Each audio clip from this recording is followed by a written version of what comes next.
Ja, jeg vil gerne i den her video vise, hvordan man kan oprette et Google-site.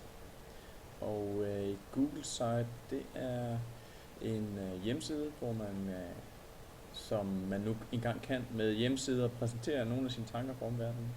Samtidig så er det også en form for hjemmeside, hvor man kan bruge en række af de mange tjenester, som Google stiller til rådighed. Men jeg vil altså vise, hvordan man opretter sådan et site.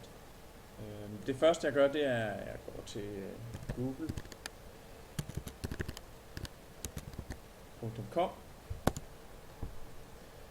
Forudsætning for at kunne lave sådan et site, det er, at man har en Google-konto. En Google-konto, det kan være mange ting. Det kan være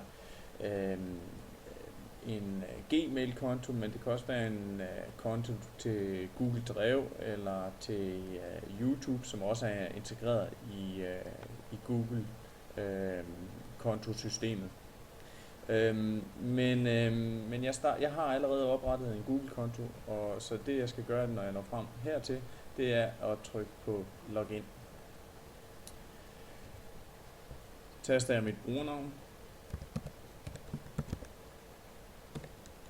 og min adgangskode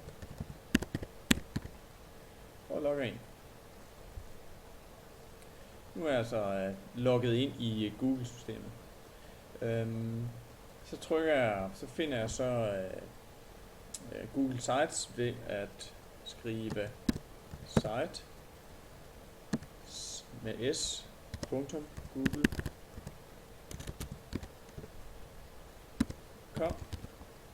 i adressefeltet.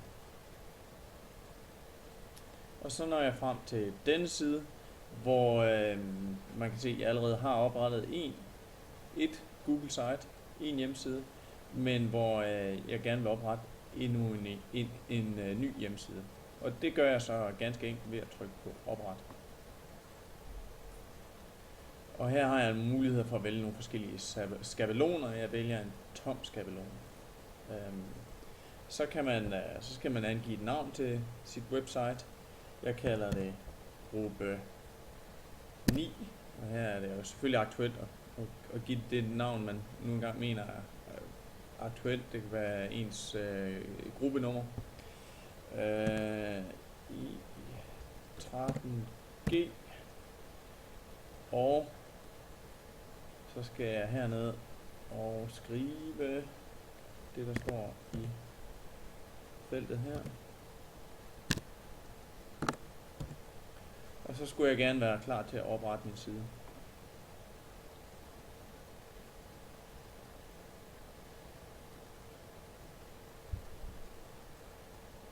Og så er jeg altså nået frem til mit Google site.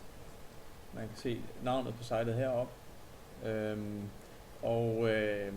Man kan se, hvordan jeg har mulighed for at redigere ind i feltet her. Og det gør jeg ved enten at trykke på blyanten heroppe, og så kan jeg simpelthen begynde at skrive.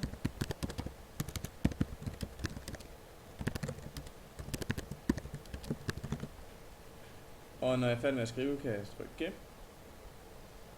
Og så er jeg i gang med, så har jeg lavet min første side på mit Google site. Jeg kan også tilføje sider ved at trykke på ny side heroppe. Og her kunne jeg skrive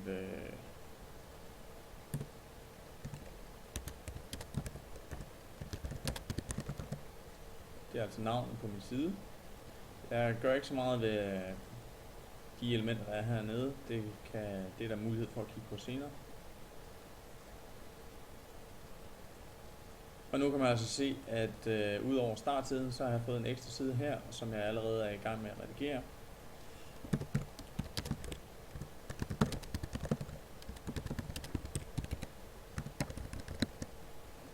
Og her kan jeg altid tilføje mere efterhånden, som det bliver aktuelt. Og som sagt er jeg i gang med at bygge min hjemmeside op. Oppe under mere er der endnu flere funktioner at få adgang til, men det vil jeg ikke gå ind i her.